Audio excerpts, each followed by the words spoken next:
As I told you on 9/11, I suddenly realized it was my task to make difficult books readable, which is what I've done on the back table.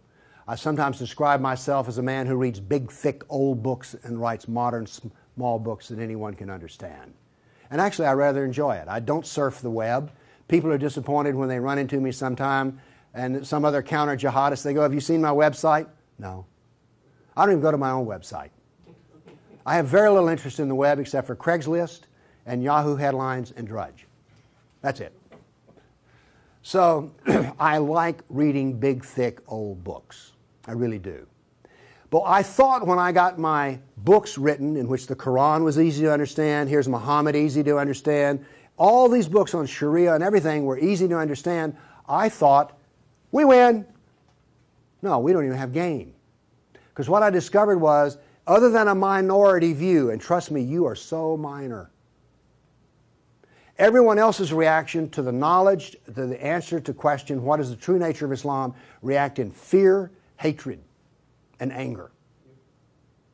When I try to explain to people something about Islam, they're terrified. So I thought people would run when I got my books published, and indeed they did run away from me.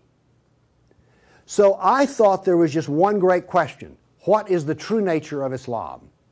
But I found there was a second question more important.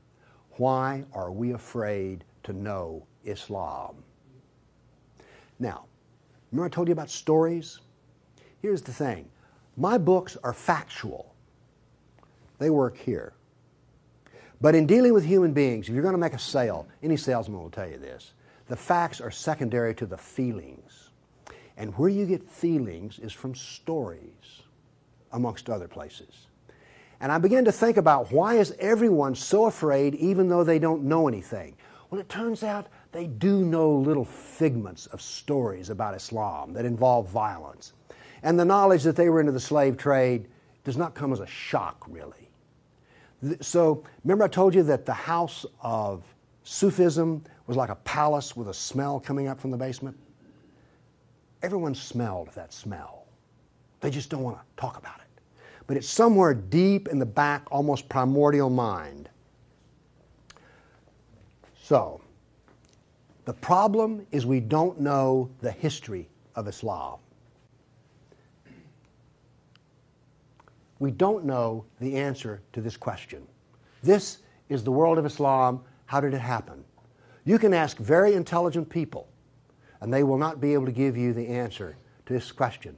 How did North Africa go from being European and Christian to becoming Arab and Muslim? How did that happen? And is that an important question? How did the Middle East go from being Christian to Muslim? And is that an important question? I think it's an overwhelmingly important question. All right. Now, to understand how that Islamic world came about, we're going to have to go about and see how Islam entered our world. Now, to do that, Islam entered the world of the Byzantine Empire. We know that in the Sirah, Muhammad's life, his last days were spent killing Christians and subjugating them. After he died, that process continued. So, let's describe the world that Islam invaded. Now, we're told that the Roman Empire collapsed when the German barbarians invaded Rome. Y'all heard that story? Well, that's false. That is not true. It is wrong. What happened was, after the German barbarian tribes invaded Rome, they set up their own version of the Roman Empire.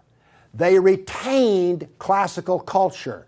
They spoke Roman. They hired Roman philosophers and Roman attorneys to teach their children and to run their schools. They came into the Roman Empire not to destroy the empire, but just to get the goods for themselves. The eastern part of the empire, so-called Byzantine Empire, is over here. Now, this is after the German invasion. The important point is this: there was still a classical empire. It's not collapsed. Then, after the fall of Rome, the Byzantines gradually exerted their political influence till now this was the new form of the Roman Empire.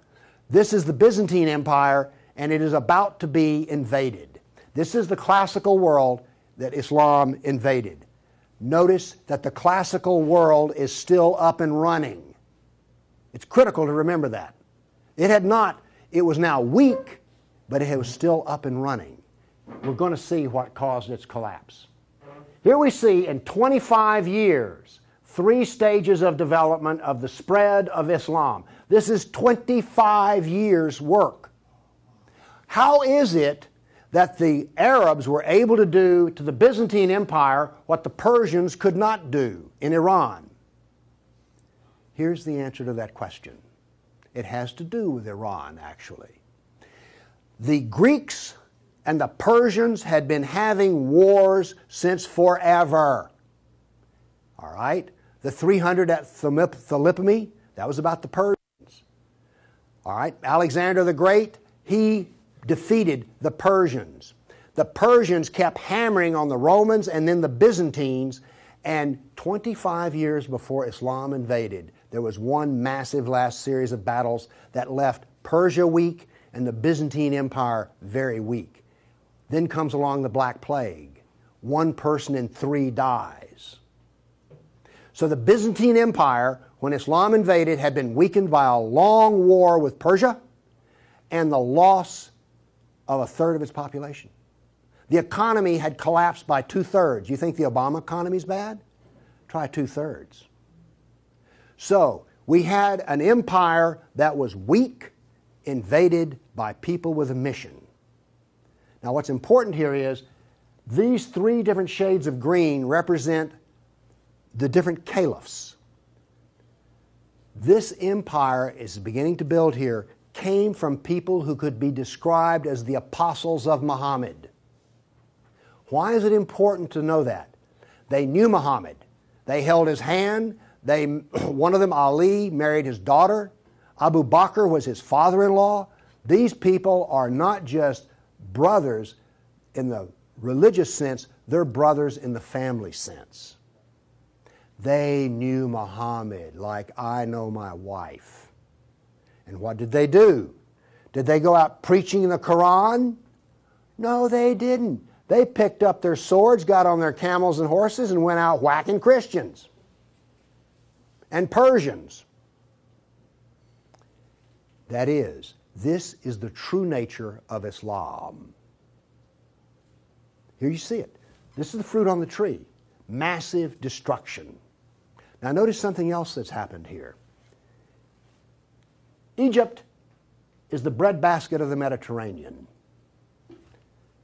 Syria, the heart of the intellectual world of the classical empire. In 25 years, the classical civilization lost its ability to feed itself and lost its biggest brain trust. This destroys classical Christianity. Christianity that we have today is a bloody stump of the original Christianity. Why? This destroyed the heart of it, transformed it. The first stage of the annihilation of classical empire, gone. The heart of it's gone. Okay. A century later, notice over here in Spain, 750 AD, Spain is already Muslim. This is rapid fire conquest. This is going to become very important because this happened as it were in the life of a nation overnight. This brutal assault is the key as to why we fear Islam. Now then, you're next going to see history that you've not heard before. I'm not a historian, but I am a scientist. And I can reason from data. I knew, once I read the story of Muhammad, that I had been fed a pack of lies about what caused the Dark Ages. Roman barbarians didn't cause the Dark Ages. First off, these barbarians were Germans. These are the same people who made Germany. You're telling me they were too stupid to learn how to do Roman law and stuff? Of course not. They were very intelligent people. They didn't cause the collapse. But that's the classical theory. If you go to Vanderbilt, that's what they'll teach you. Here we go with the data. There has recently been a lot of classical ancient works that have been translated and put into a database format so they can be accessed.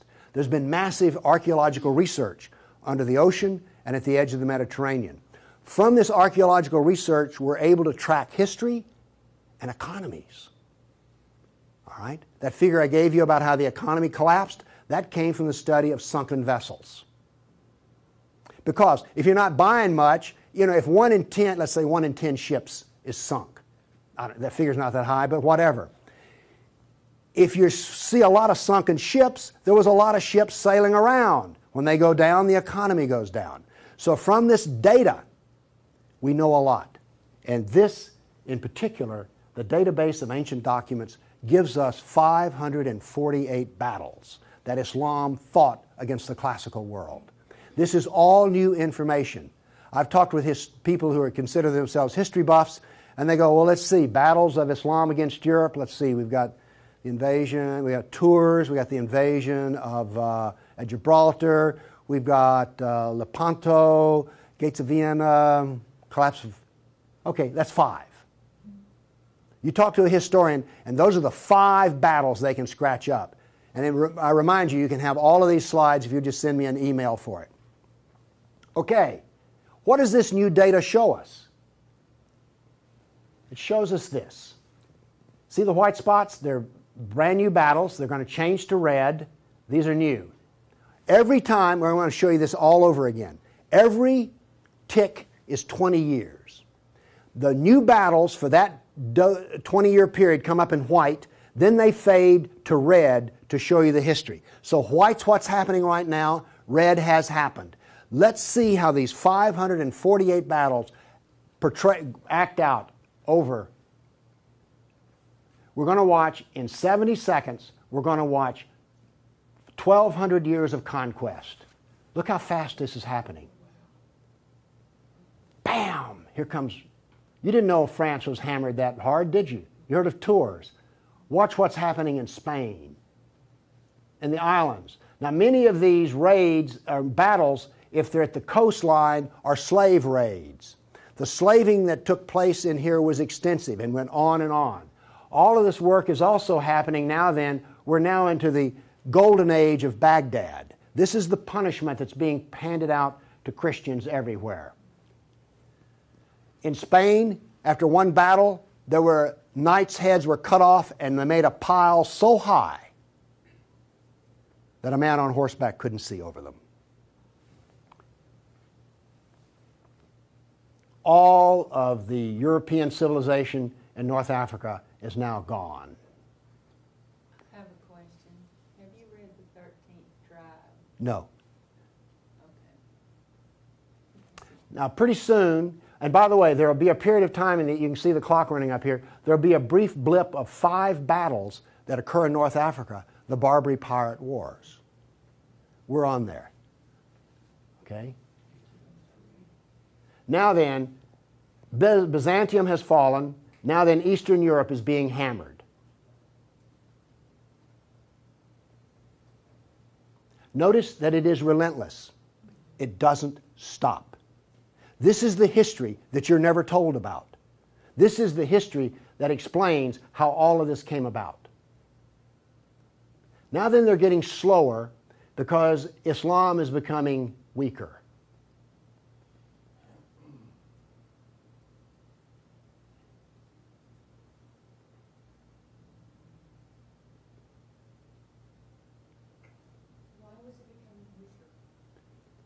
Corruption.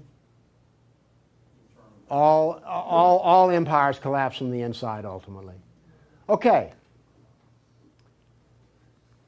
I say that what caused the collapse of classical civilization was not the invading German barbarian tribes. I say that classical civilization was destroyed by Islam. Now comes the question, why do we not want to know that? We're going to answer that question. All right, now I want to give you the headlines. With all those little dots, basically what I've showed you is just quantity. Okay? Relentless, but quantity. Now I'm going to give, we gave you 1,200 years of battles in like 70 seconds. Now we're going to go through in about 4 minutes. I'm going to give you the headlines from each century so you will know the emotional tone of what is happening. All right, 7th century. Muhammad sent Khalid out, the sword of Allah, to the Jazima tribe to offer Islam. They refused. He annihilated every one of them. At the Battle of Oasis in Iraq, for 2 days he spent out rounding up the losers, put them in a dry stream bed, and cut off heads until the stream ran with blood. He then took the captain of the Zoroastrian Persian tribe. His wife was there. He cut off the man's head, let the blood drain into the soil, and raped his wife in the bloody soil. That was one of the companions of Muhammad. This is the nature of jihad. Where did Khalid learn how to do that? From Muhammad. From Muhammad at the Battle of Khaybar. Umar conquered Jerusalem, and every Jew and every Christian became a dhimmi, which is a third-class semi-slave. You're now going to see, for the next few centuries, you're going to see Golden Age. We're told this myth of the Golden Age, how wonderful Islam is. So here's what's happening during the Golden Age. They started attacking Sind, which is the Hindus. 26,000 Hindus died. Armenian nobles were herded into a church after a debate, and the building burned down on top of them. At Ephesus, 7,000 Greeks are enslaved. We're still having the Golden Age. All new churches were ordered destroyed. At Amorium, there was massive enslavement of all the Christians. The Egyptian Christians revolt over the jizya, which is the dhimmi tax under the Sharia. Churches are burned, vineyards destroyed. 10th century was still in the Golden Age. In Thessalonica, 22,000 Christians enslaved. Christians massacred in Seville. In Egypt and Syria, 30,000 churches destroyed. You have your religion, I have mine. Still in the Golden Age, 6,000 Jews in Morocco killed, hundreds of Jews in Cordoba killed, 4,000 Jews in Granada killed, Georgia and Armenia invaded. In Hindustan, 15,000 killed, 500,000 enslaved. Golden Age, still upon us. In Yemen, the Jews are given the choice of convert or die. The Christians of Granada are deported to Morocco. And in India, cities are destroyed under the order convert or die. In one town, 20,000 Hindus became slaves. Still the Golden Age. 50,000 Hindu slaves decided to get freedom by converting to Islam. A new 20-year campaign created 400,000 new Muslims out of Hindus. Buddhist monks butchered, nuns raped. In Damascus and Safed, mass murder of Christians. Jews in Marrakesh massacred. Tabriz, forced conversion of Jews. Still, we're in the Golden Age. There are riots in Cairo. Churches are burned. Jews of Tabriz are forced to convert. Tamerlane, one of the most evil men who ever lived, massacred 90,000 Hindus in one day. 30,000 in another battle, massacred in cold blood. Another Muslim leader takes 180,000 Hindu slaves. Oops, we're out of the Golden Age. See if you notice any change in tenor. Tamerlane destroys 700 villages in India. Now then comes He then turned to Iraq and annihilated the Nestorian and Jacobite Christians. The Nestorian Christians, half of the Silk Route in China was Nestorian Christian. The Nestorian Christians had emissaries and missionaries in the court of China.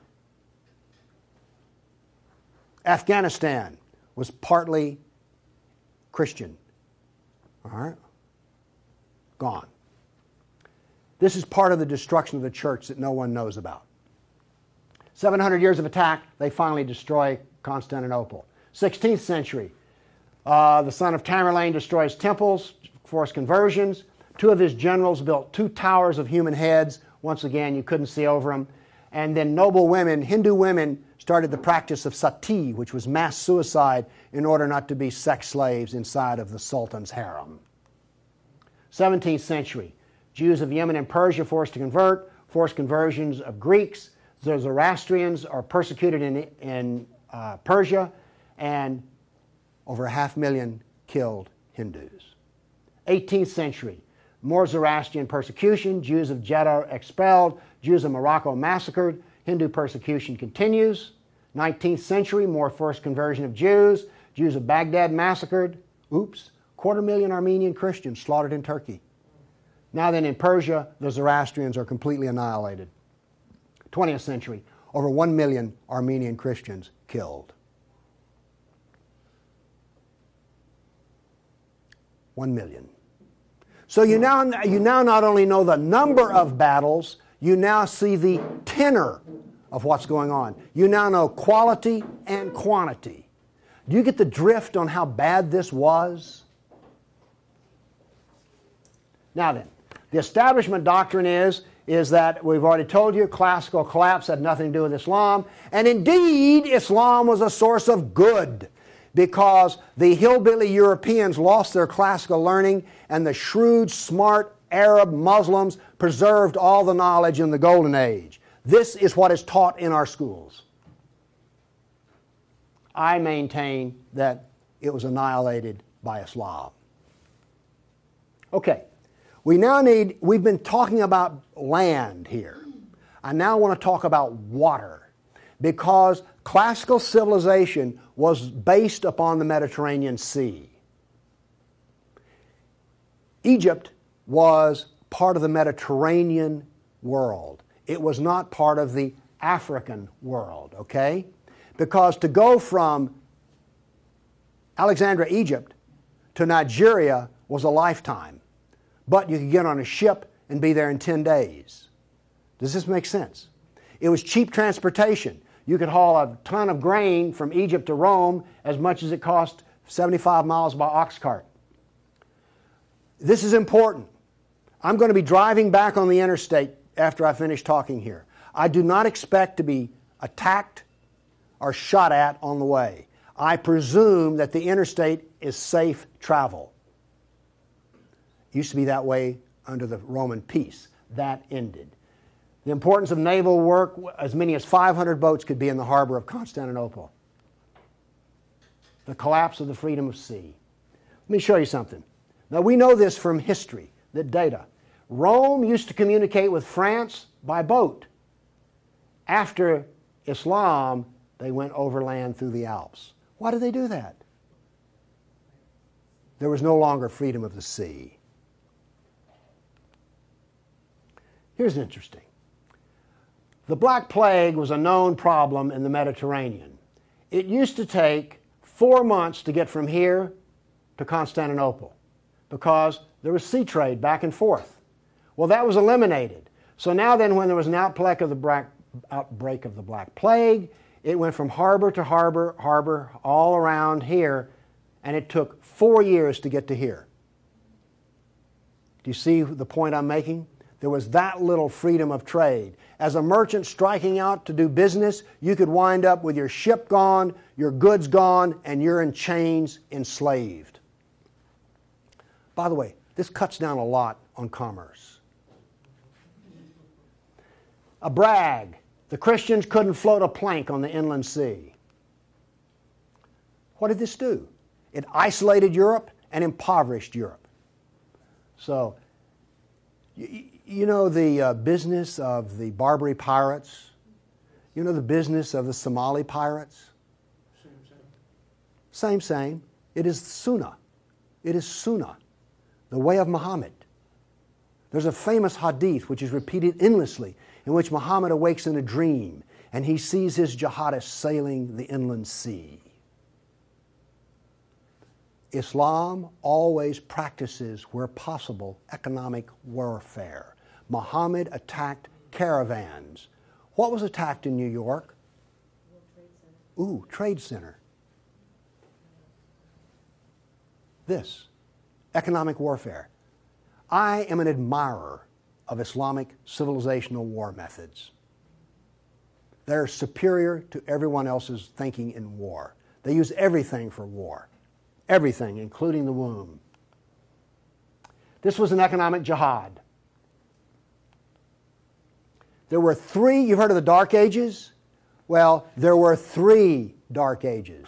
One in Europe, one in Turkey, one in North Africa. You weren't told that, were you? Wonder why. Here we see some ruins. What's the importance of these ruins?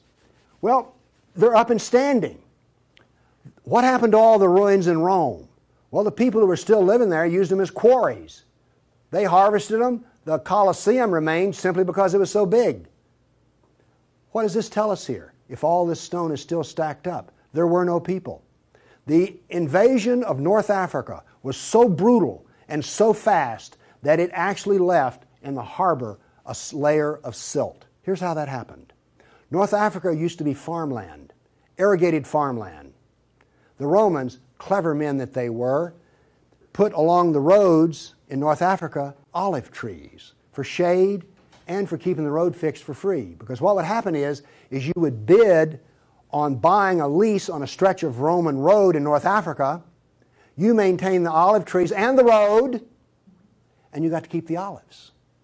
So the Romans got money from selling the lease, and then they got the road fixed for free, and somebody has a business making money. Is this clever or what? That all ended because the invading Arabs were not farmers, they were herdsmen.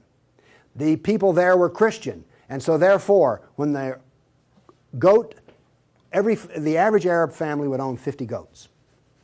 They put their goats out into the fields of Christians, and the Christians as dhimmis had no right to protest.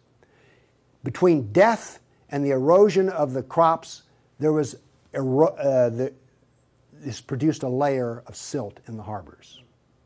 So that's how brutal, hard, and fast came about this collapse of economy in North Africa. What was left for a European economy? Furs, lumber, swords, and slaves. We're now really getting to one of the points where we don't want to know this history. Anybody here all real proud about how some of your ancestors were taken off a coast in Italy and then put into a harem in North Africa? And now you have children from that who are distant relations. You see, you may have distant relations in the Arab world you don't know about because 1 million Christians were sold into slavery. And by the way, the Venetians helped to do that. And another embarrassing piece of news is this. The Jews were very big in the trans-Mediterranean slave trade. Nobody comes out of this looking good. No one looks good. Are you also beginning to see, like, I don't think I want to know any more about this history at all? Okay? Are you catching on here? All right. Now, the other thing we're told that's so bad about Christianity and so pitiful about those poor Muslims are the Crusades. Who's ever heard this? Well, the Crusades, oh, that's so embarrassing. Gosh, you know, we got out of Europe, we went over there and invaded the Arab lands, and then we killed them and hurt them, and like, oh, I've heard preachers wallow in pity about how drastically bad the Crusades were. All right, first off, Islam, remember, destroyed 30,000 churches. The Jews and Christians were dhimmis. There was infinite number of brutality against Christians. Christians were fleeing the Middle East, and the Byzantine emperor appealed to the Pope, help us, please. Now, this was a big thing to do because the Byzantine emperor and the Pope did not get along at all. But these were desperate people. And what did the Pope look out and see? This is the world that he saw in 1100, the time of the First Crusade. Well, let's see. This much of Spain is Muslim, and we're getting our behind kicked on a regular basis. Oh, well, this Christianity's gone. Oops, this Christianity's gone. And look at all the battles in the non-Christian, in the areas that are still Christian. Do you see the geopolitical problem that the Pope was facing here? This was not just some, we'll saddle up, get on our horses, and go steal from them Arabs, which is what you're told. This is the political picture. But now then, let's do this. Let's look at a battle map for the Crusades. Let's be fair. I showed you the Jihad map. Now here comes the Crusade battle map.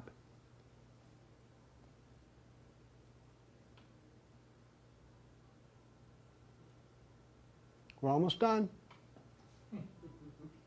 That's it. Now we're told that the Crusades are the moral equivalent of jihad.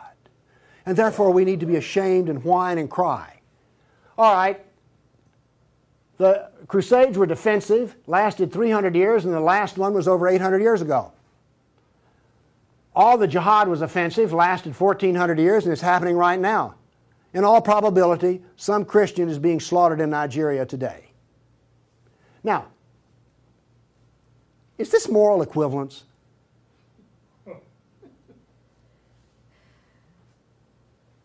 Why won't they teach this in a church school? So the ministers will stop, oh, the Crusades were just so terrible. No, the Crusades were one of the few times the church put steel in its spine. And then we apologize for it. Now then, let's go to the great benefits of Islam. We're told about two different golden ages. We're told about Andalus, the wonderful empire in Spain, in which there was multicultural peace, and Jew and Christian and Muslim all lived together in a golden age in Europe. You ever heard that? Well, here we go. This is the battle map of the golden age in Andalus. Now, while all this is going on, orders for slaves are being filled. The first slave order out of Spain was the Caliph ordered up 3,000 blonde virgins. They were shipped out of Spain. Battles are going on in which Christian knights die. But notice something here. The Christians won't quit fighting. This is going to take 700 years, and there's going to be nearly 150 battles fought. Where was this caliph located? There was more than one caliph at the time. This was a caliph in North Africa. Okay. Now then, looking at this, do you understand why when Isabel and Ferdinand were finally in full power, they told every Muslim in Spain to get out of here? They drove everyone out. Okay. My question for you is this. Was Andalus a multicultural golden age or a reign of terror? I claim it was a reign of terror, and it was not a golden age at all. And yes, there were a few people who had it good. The elites had it good. There were some rich Jews and rich Christians that had it good. Also, otherwise, there was constant war, slavery, and Christians had to wear robes so you could tell a Christian from a block away. And a Christian couldn't carry a sword, and they paid special taxes. And then we come to the question, why are we told this story? Now we have the Baghdad Golden Age. Here we go. This is all the battles that are fought during the period of the Golden Age in Baghdad. Now, not only are they as busy as they can be killing Christians, but they're also busy establishing the Sharia doctrine. They're also busy establishing the Hadith doctrine. And they're also busy in doing things like slave trading. You know all those exotic photo pictures you've seen of the harem? They're sort of pre-Playboy sexy, beautiful women in gauzy outfits. All of those women were Christians.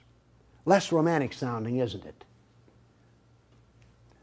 The other thing that's happening in Baghdad is this. A new philosophy is being generated in which there is no cause and no effect. This turns out to paralyze the mind. Okay, those were all the battles that were fought during the mythical Golden Age. Okay, during the Golden Age, Christians and Jews were dhimmis, Christians were sex slaves. Here's one that gets me. During this Baghdad Golden Age, they evolved a philosophy in which there were no laws of nature and there was no cause and effect. I'm a scientist. We work off of two laws, the law of contradiction, does the data contradict the data, and the law of cause and effect. I've just explained to you why, out of their Golden Age, why you don't find Muslims getting Nobel Prizes in science. You cannot be a scientist and not believe in cause and effect. You just can't. Won't work. Now then, the Christians did all of the vaunted translation of the Golden Age text, and get this. We're told that this was such a great peak of learning, they destroyed 90% of the books. And we're told that the remaining 10% they preserved is like, oh, this was the Golden Age. Oh, we live in eternal gratitude to the Muslims. If they had come along, we'd have had 100% of them. Presented with a library in India, the largest library in the world was a Buddhist library in Nalanda. They came to him and reported the existence after they had conquered, and they said, "What shall we do with the library?" The order from the general was this: if it contains any information that is in the Quran, we already have it, burn it. And if it contains any information that is not in the Quran, it is false, burn it. The same was done with most all of the libraries. And why are we told this was some wonderful golden age that preserved knowledge for us? Ottoman Empire, 1683. The reason I have this up here, Islam in Europe. That's the world today. I've now explained to you how this world came about. It came about through relentless, brutal persecution of everyone who was not a Muslim. Now then, let's change to modern times. All of that work stops in 1922. This works off a database of 19,000 jihad attacks since 9/11. There are things like this. I know the date, the country, the city, how many are killed, how many injured, and a description. Now, when you present a guy like me with 19,000 pieces of data, I start asking questions. How do we make this make sense? So let's make it make sense. By the way, you did hear all about these 19,000 attacks in the Tennessean and the local newspaper, didn't you? You did hear about this. It was on the nightly news. We heard about Fort Hood.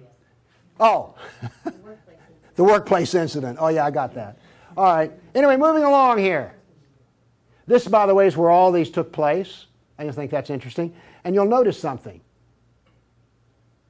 This is the Islamic world, and it all centers around it. But notice how much is happening in Europe. Okay.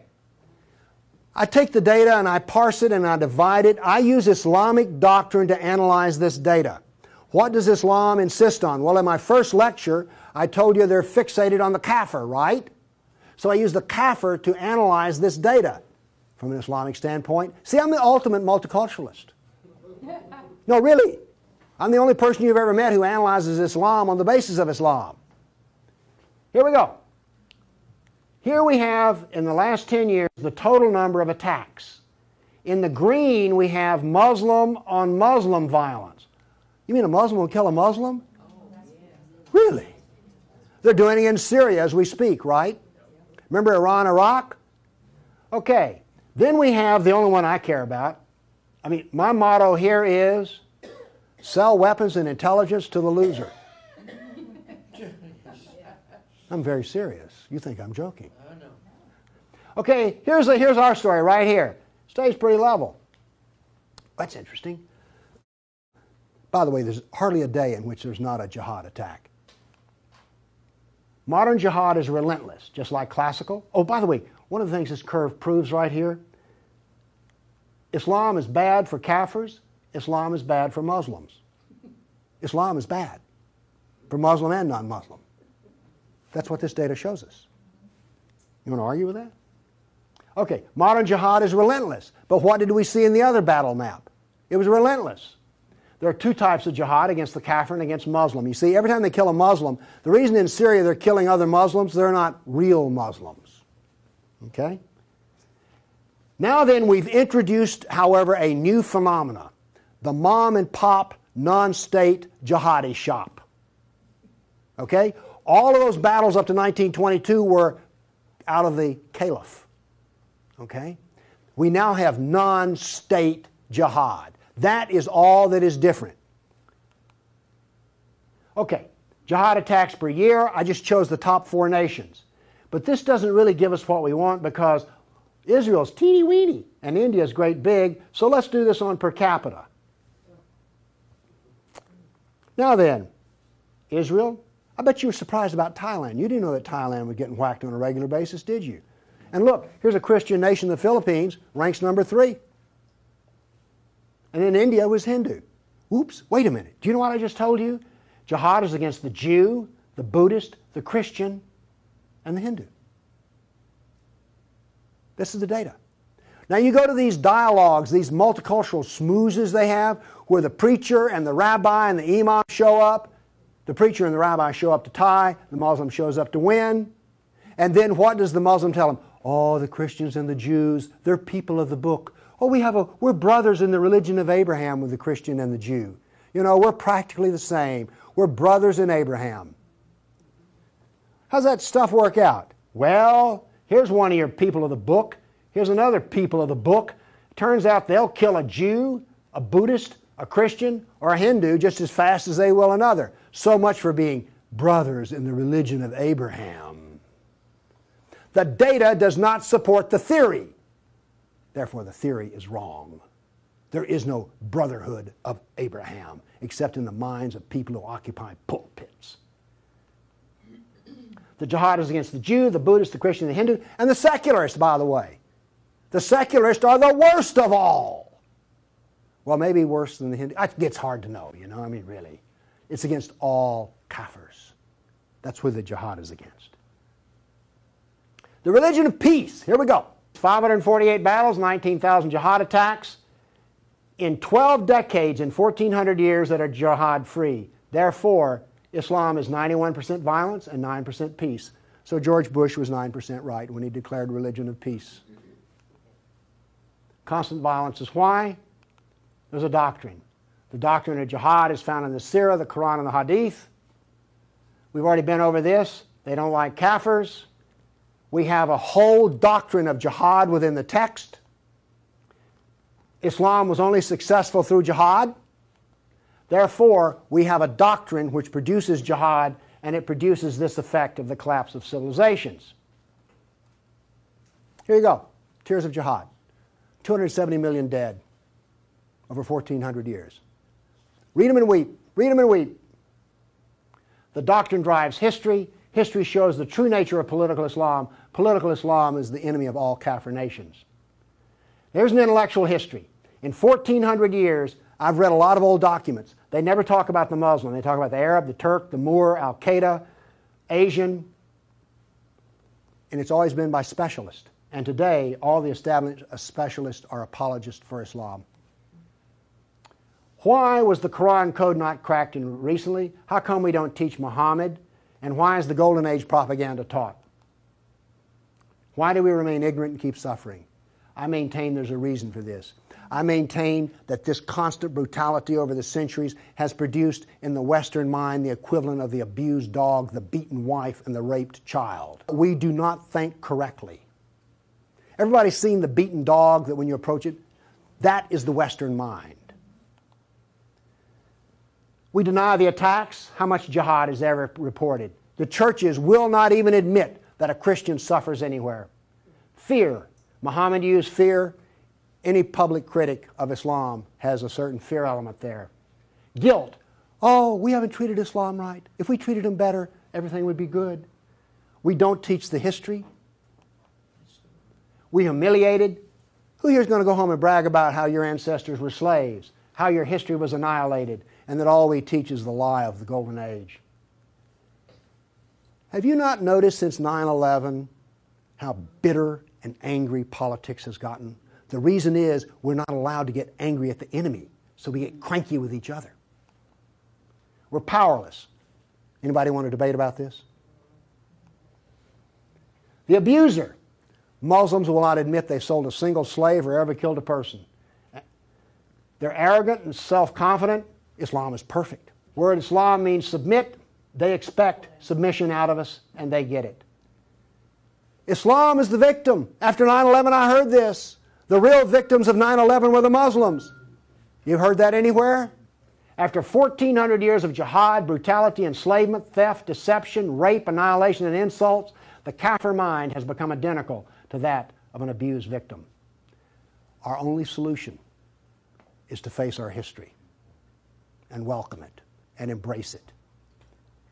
This is exactly the way we will heal our nation, is the way we heal a person who's been brutalized. You have to go back to the original event. And this is why we are afraid. Thank you.